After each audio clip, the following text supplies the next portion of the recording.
right, let's start into compression, right? Talking about columns, although columns are not the only things that can be in compression. And this is all about the theory behind the design equations for compression or columns.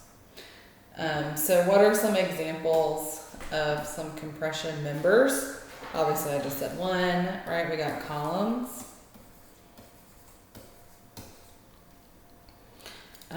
We also can have compression braces, right? If we think about like a building, right? And you have some braces subjected to like a horizontal load. You're gonna have one of your braces in tension and one of your braces, right, in compression. It's your compression brace and your tension brace, right? And that's your lateral load resisting system is these braces. An example of a lateral load resisting system. Let's see. The top chords of a truss.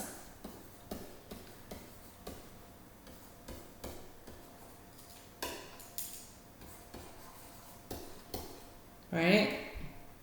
Let's draw a little truss going on here, right? Subjected to positive bending.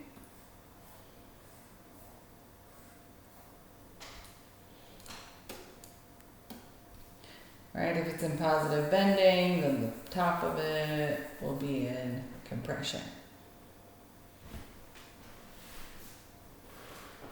And if you think about a truss and change it to like an I-beam in positive bending,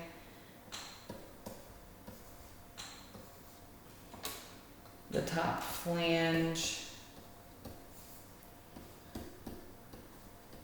of an I-beam, right, both of these assuming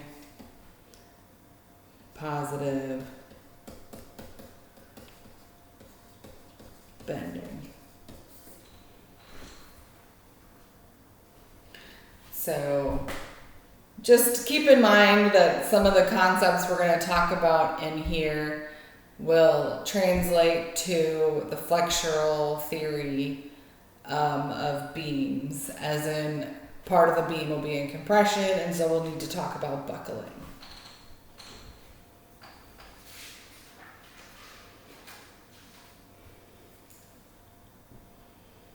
So columns, braces, and then top chords or top flanges are all things that could possibly be in compression. Now if we're talking about a short, stocky column, and if it's loaded, it'll eventually all yield at the exact same time, right? Simultaneously. Kind of squash, right? Squat. So as you load it, the entire cross section will be right in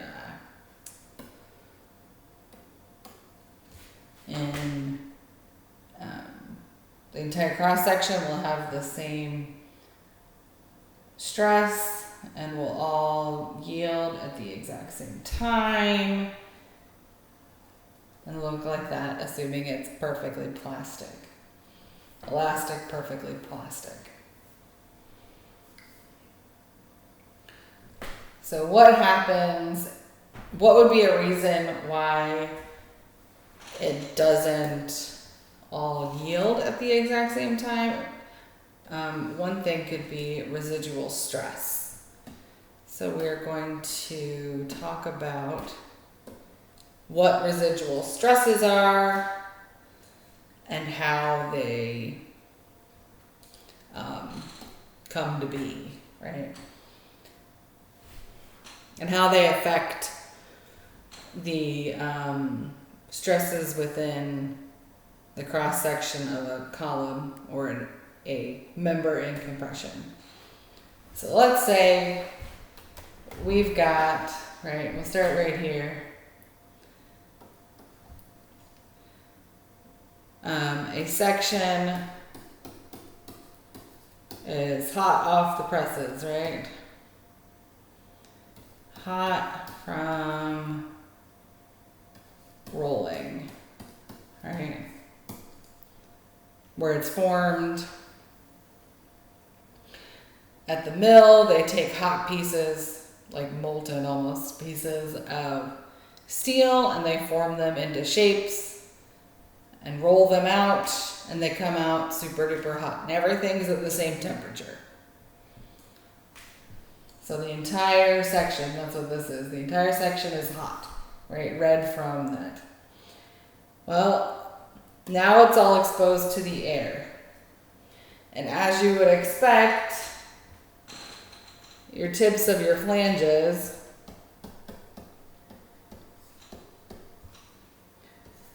cool first, right? They're exposed, they're out there, they're not internal, the tips of the flanges.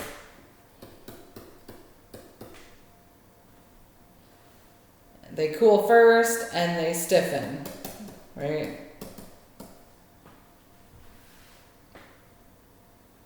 That's what this is showing. And eventually, right, they begin to stiffen more, and your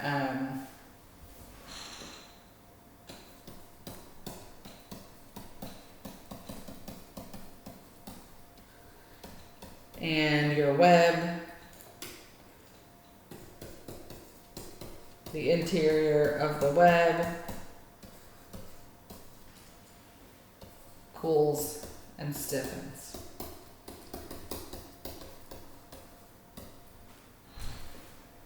So now the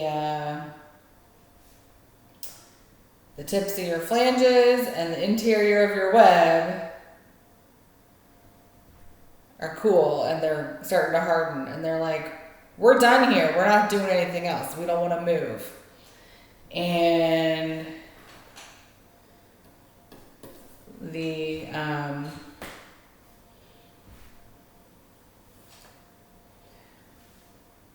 right now your the interior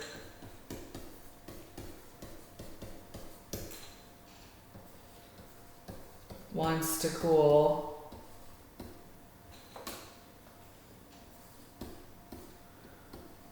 and compress, right? Contract, I guess, contract.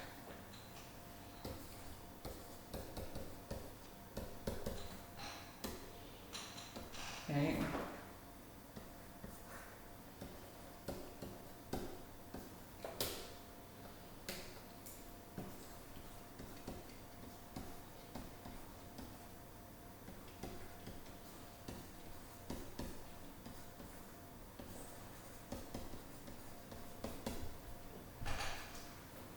Now,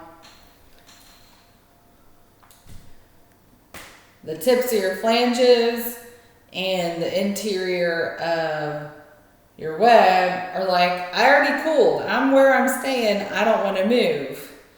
And the interior the junctions, right?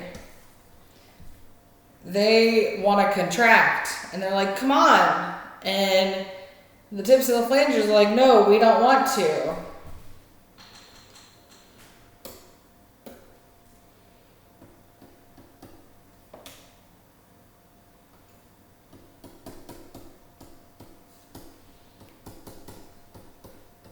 So your flange tips and web interior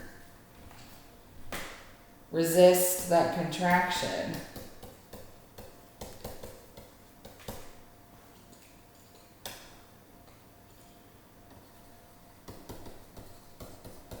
They say we don't want to contract.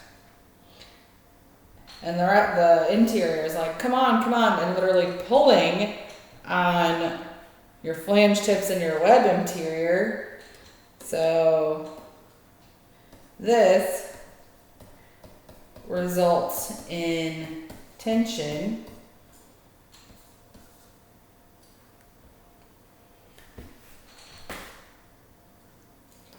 results in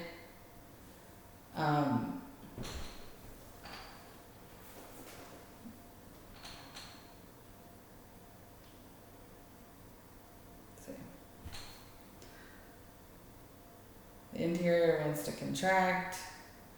This results in compression in your flange tips and web interior and tension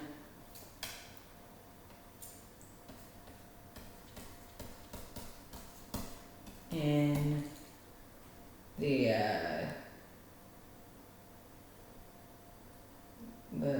I guess you call it like the junction.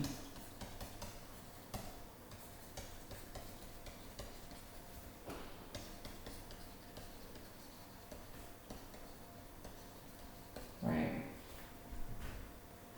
So the parts in blue are in tension. Or I'm sorry, the parts in blue are in compression. And the parts in red are in tension.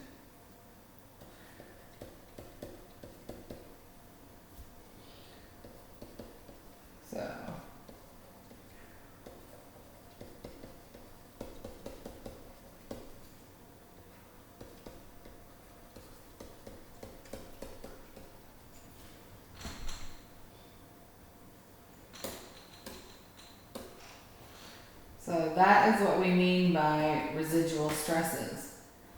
Once these, let's see if we can scroll down, right? So there are residual stresses present in a hot rolled section due to uneven cooling.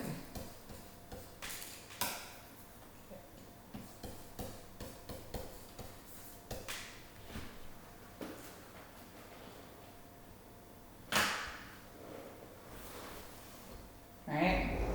It comes off, everything's at the same temperature, and then things starts to cool unevenly. The tips go first, then the little interior of the web, and then finally the rest catches up, but the other things don't want to move. So,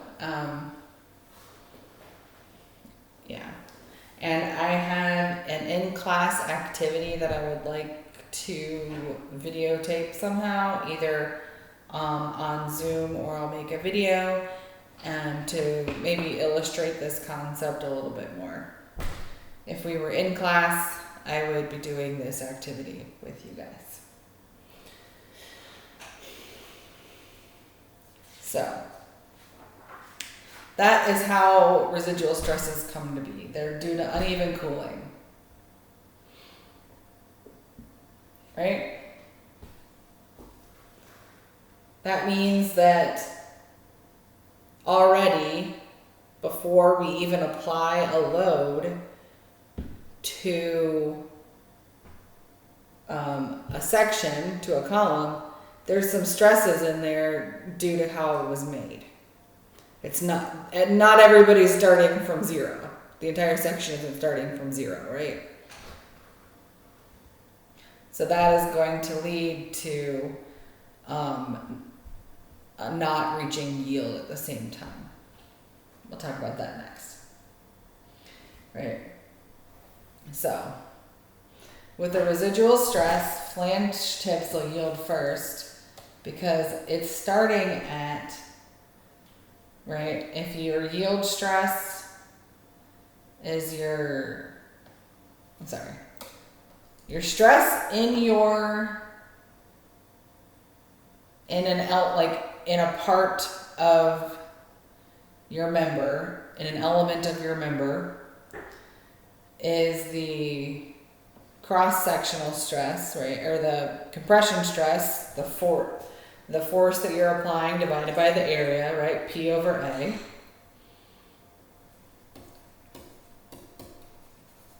Applied load. And then you have this residual stress, which is present before applied load, right? So if your flange tips are starting, right, they're not starting down here at 0. They're starting up here somewhere.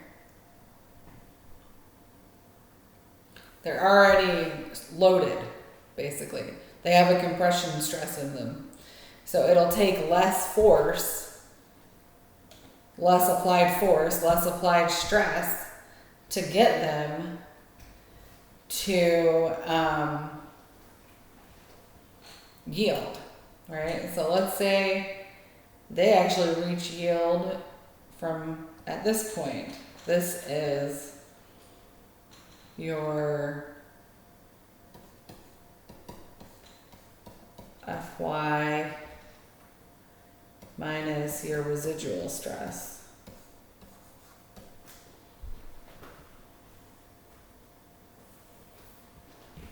Right? Fy, basically we're taking this right here, right?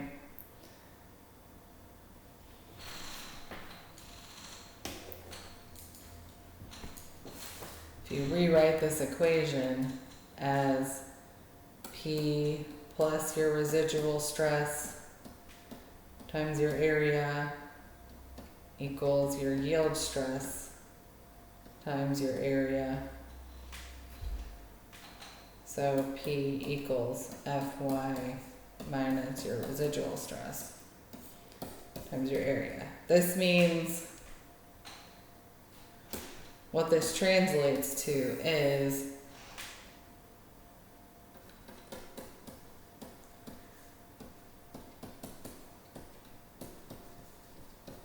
reach Fy at a lower P, right, your applied load. Because they're already starting in a compression with compression stress within them. So they don't need a lot more to get them there, right? So let's say this is 1. This is when your flange tips yield, right? 1.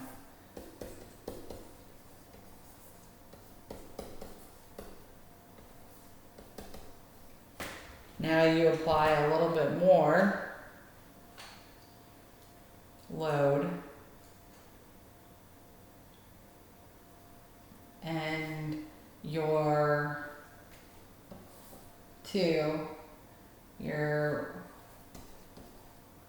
web begins to yield.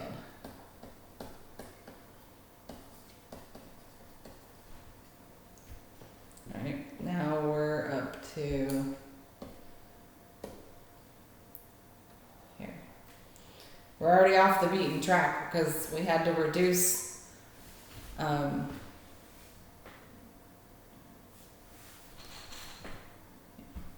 not reduce, but our stiffness is reduced, right? After that first yield, right? After our flange tips begin to yield, our stiffness is reduced. We're not going to be following this perfect elastic line because we've already got some yield stress within the cross section, so we're softened a little bit. So that's step 2. As we continue to apply it, right? Step 3, flanges, more of the flanges, right? And web yield, right? A greater area. So we're now at like here.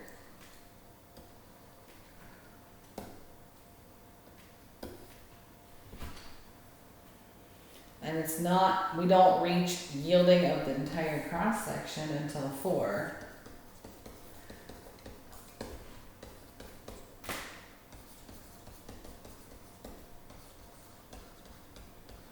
And that takes us up to that actual, right here, right?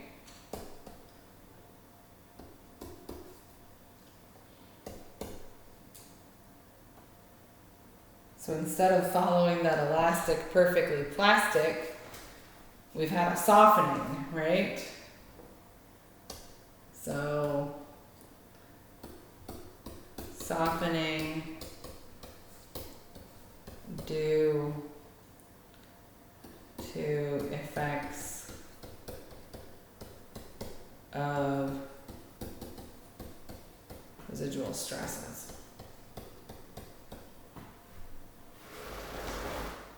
Those residual stresses are softening. I'm reaching yield in parts of my cross section before the entire cross section, and that's going to cause the stiffness to be reduced or to soften. And that's why instead of following my elastic perfectly plastic of the entire cross section, I have to gradually get there because it's an uneven cooling leads to uneven yielding, right? Because there's those additional compressive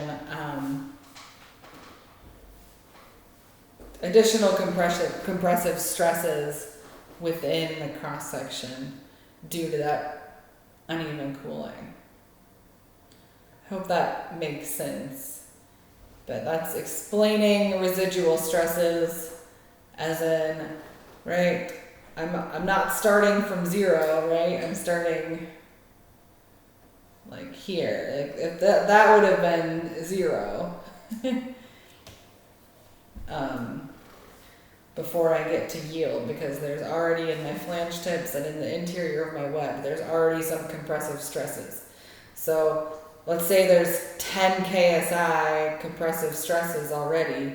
I only have to apply like 40 KSI if it's a 50, right? If it's a 50 KSI A992 steel, and I only have to apply 50 KSI applied load before I hit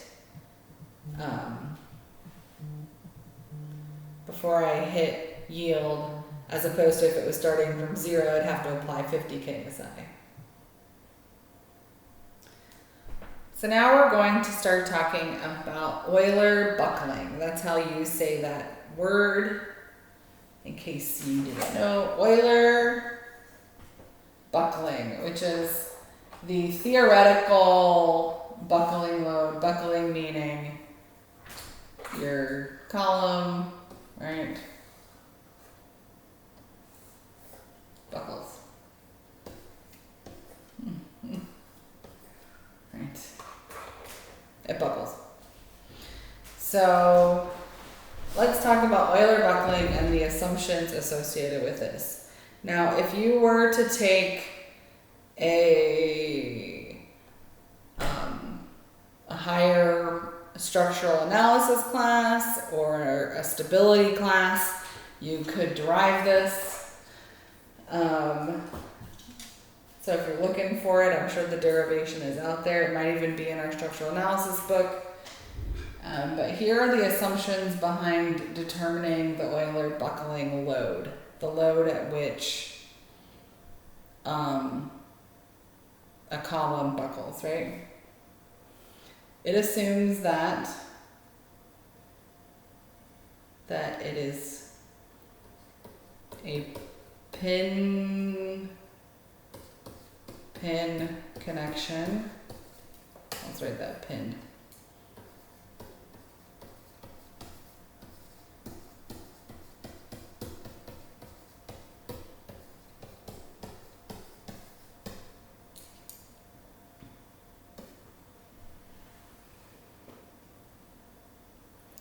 that the column is perfectly straight.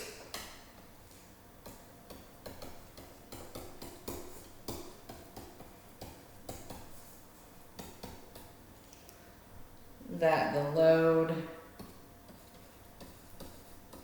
is at the centroid of the cross section.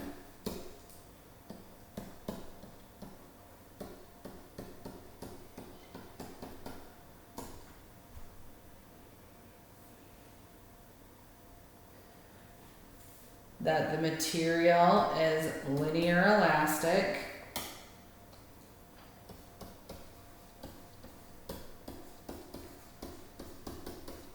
So no yielding prior to buckling, right?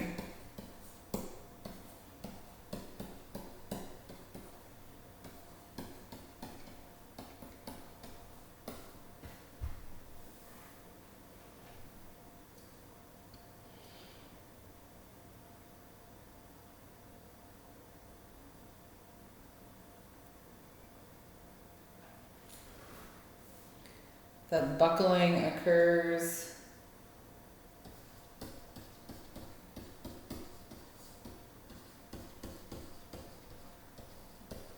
about a principal axis.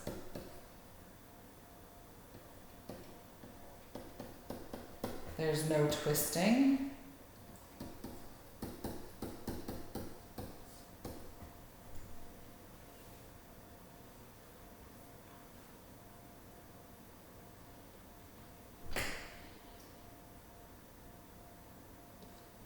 And then we like to say plane sections remain plane.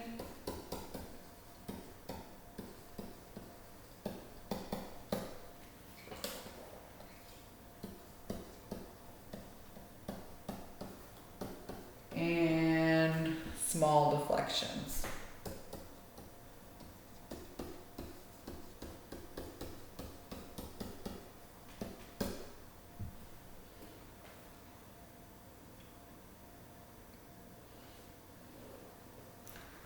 So it's a pin-pin column, it's perfectly straight.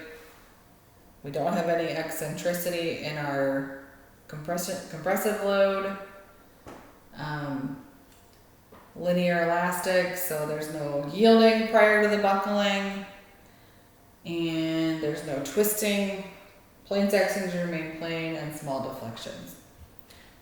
Now we're going to talk about each of these assumptions and how they are handled in the real world, how they actually occur, and then how they are accounted for in our design.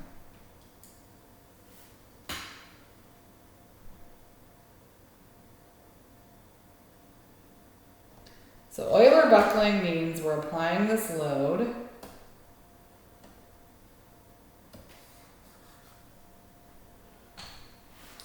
and it's stable, stable, stable, and then it's not. Right? This is on the y-axis, we have our applied load P, our horizontal deflection due to that axial load. And at some point, you apply a load and it buckles and your deflection goes to infinity. So there's a bifurcation point, which means it's either buckled or not, right? It's being loaded, loaded, loaded, it's not buckled, and then boom, it buckles. There's no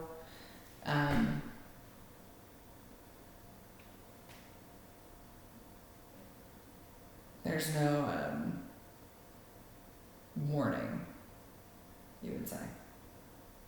And this right here, this is the derived Euler buckling load.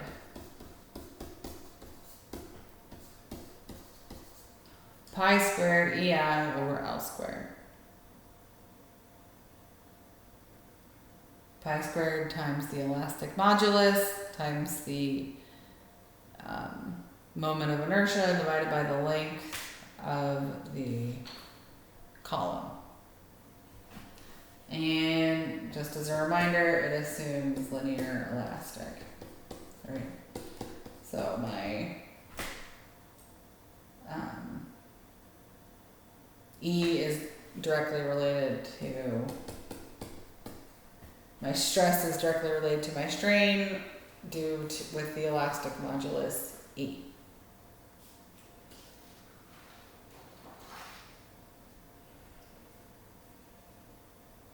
So if we look at that equation for Euler buckling, that's the load at which buckling occurs.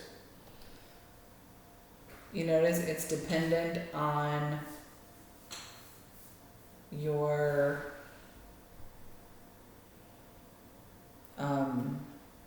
moment of inertia, which is different depending on your shape, right? If you have an unsymmetric shape, you're going to have a moment of inertia that is different depending on which axis buckling occurs.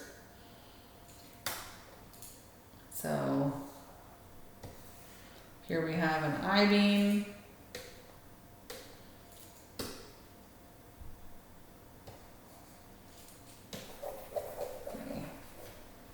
Straight edge here.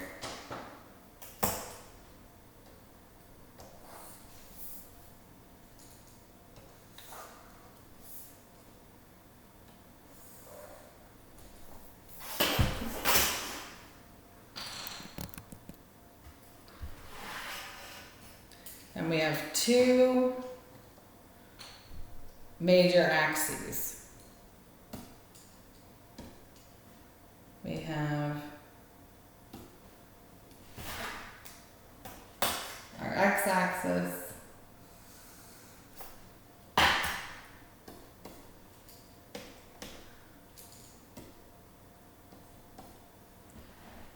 which is our major axis,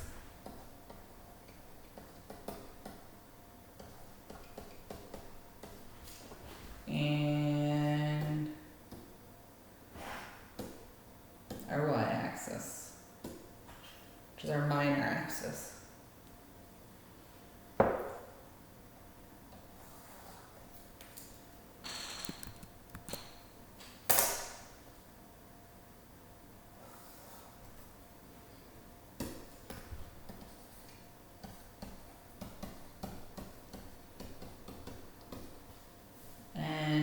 We can take our moment of inertia about the x-axis and about the y-axis,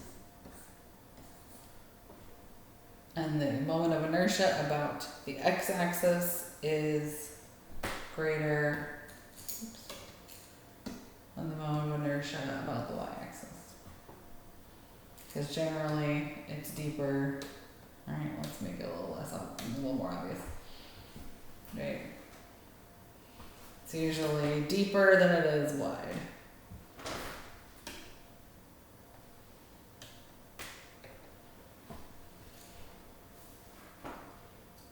There's more stuff about the x-axis than the y-axis. Right here, we can make it even more obvious.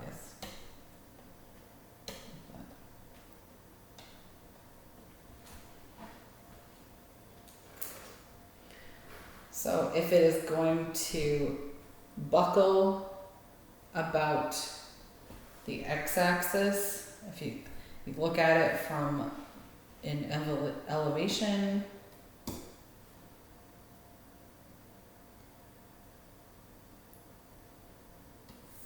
right, look at it from the side, there's my flanges.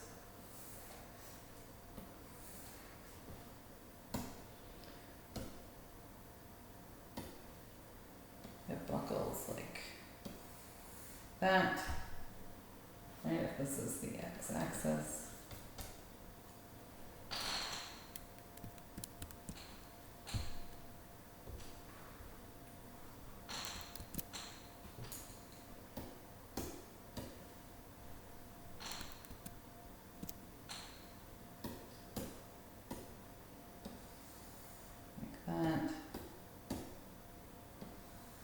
Right, you can see how it's kind of buckling that way versus if it buckles about the y-axis, it would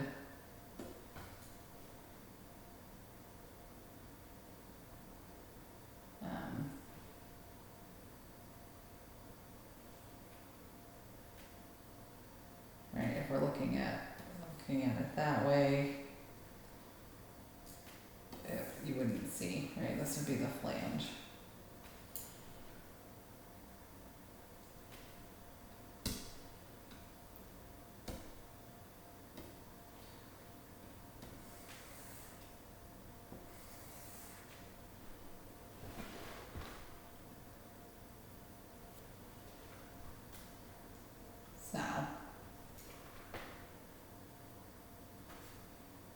So if our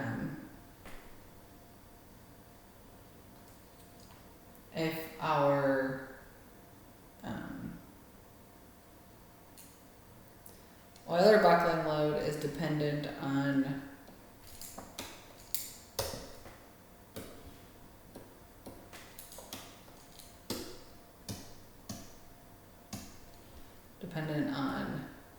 the moment of inertia,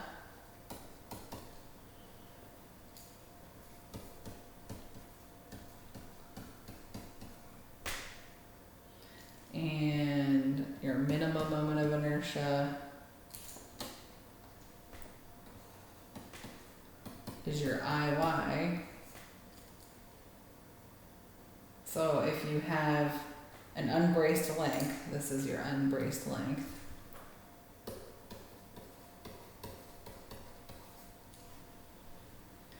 If your unbraced length in your x direction is your unbraced length in your y direction, and P equals pi squared EI over L squared, if you have the same length, then you are going to buckle at a smaller I value, right?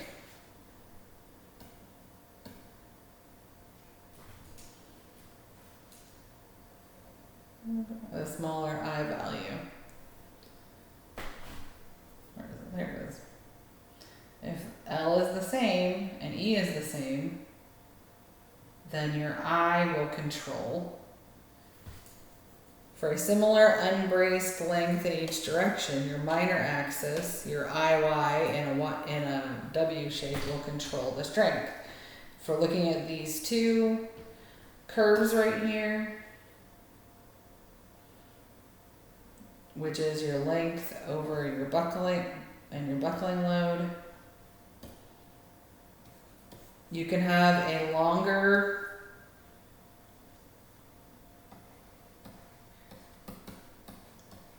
this top one is major axis buckling, and the second one is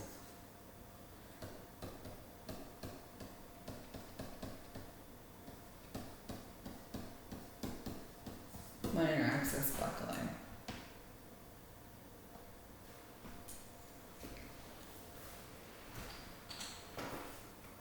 What this is saying is for the same length, right? If we look at the same length,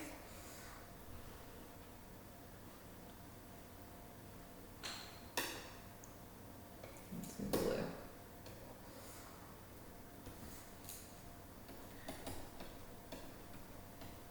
Same unbraced length,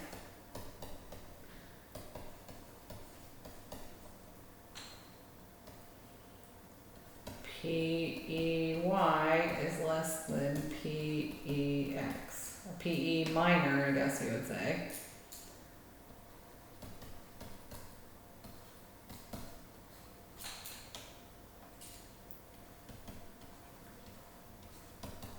Right? There's your buckling load about your major axis. on your buckling load about your minor axis. Because it has a smaller moment of inertia, for the same unbraced length, a beam or a column will buckle under a lower load about the minor axis before it buckles about the major axis. So generally minor axis will control. If you have two different unbraced lengths, then that's not going to matter. But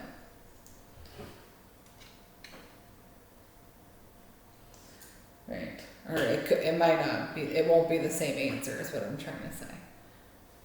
If you have a shorter unbraced length for your minor axis, maybe major axis buckling will control. But you have to look at buckling about both principal axes, X and Y. Unless you have a symmetric section, and then it doesn't matter. Alright.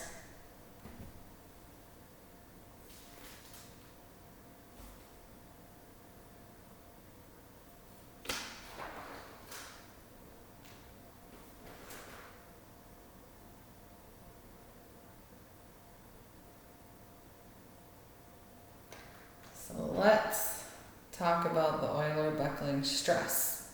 The stress associated with Euler buckling. This is our Euler buckling load, right?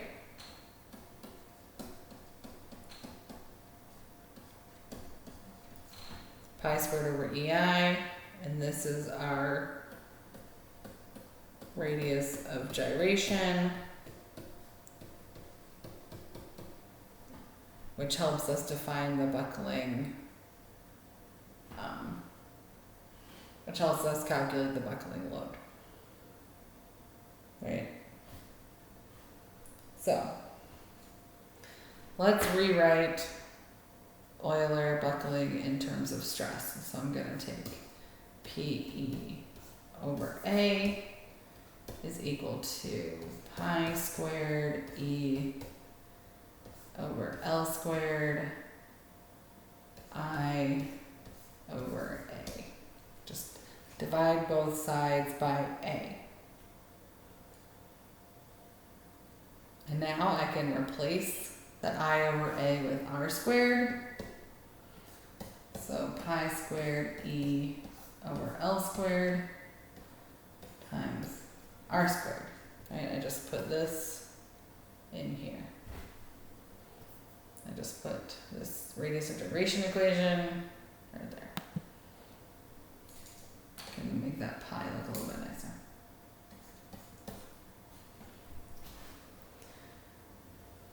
So my stress, Fe, let's say,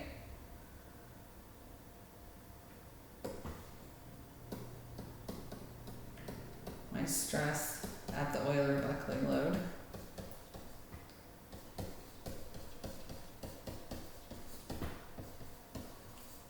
that's PE over, right, is my Euler buckling load over my area.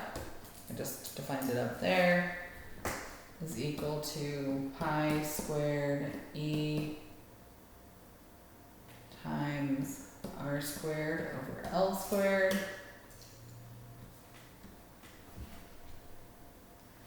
Or pi squared E times R over L squared. Actually, and then I'm going to rewrite it just a little bit more.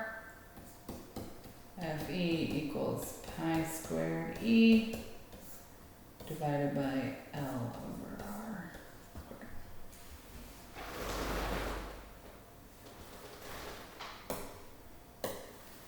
Now I've defined this ratio, L over R,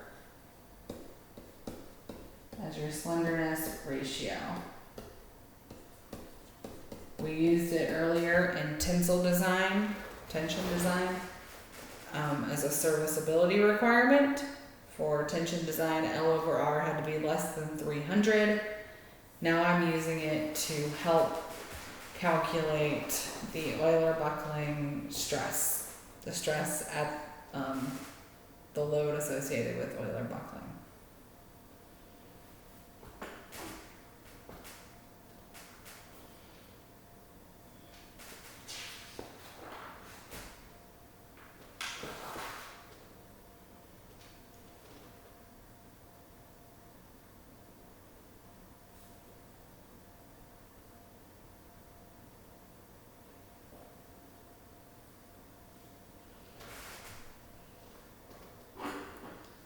So this is saying buckling is controlled by the largest value of L/R, right?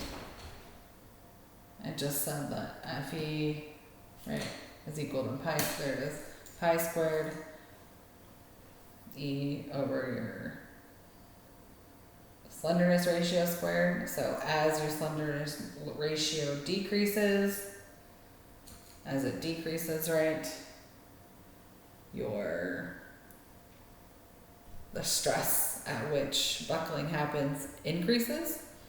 So if you have, that means if you have something that's less slender, you can apply more load until it buckles. If you have something that's really slender, less load will make it buckle.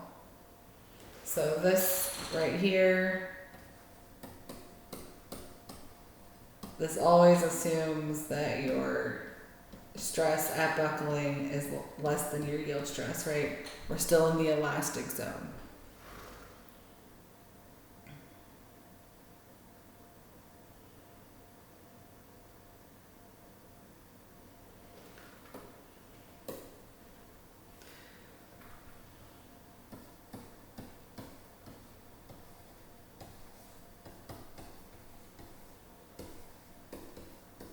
If you have a given column length, your maximum slenderness ratio occurs at your minimum radius of gyration, right?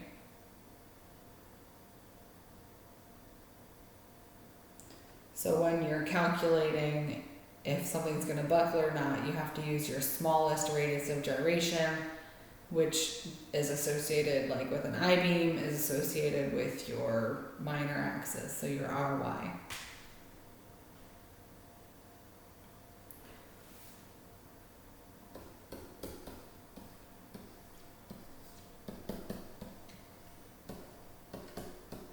If you know your column shape, then you know your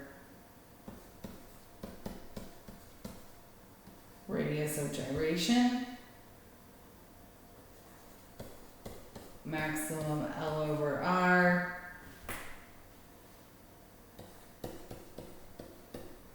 occurs at L max, which is just a way of saying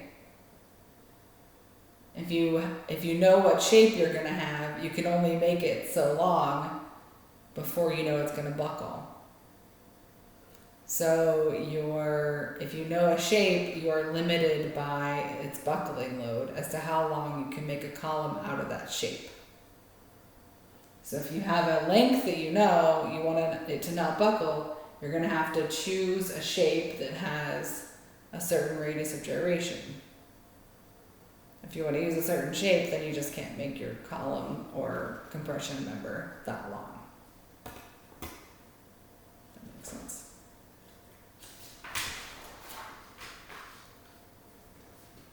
So those are all of the Euler buckling assumptions. And now we're going to look at them compared to actual behavior. I'm going to stop right here and pick it back up.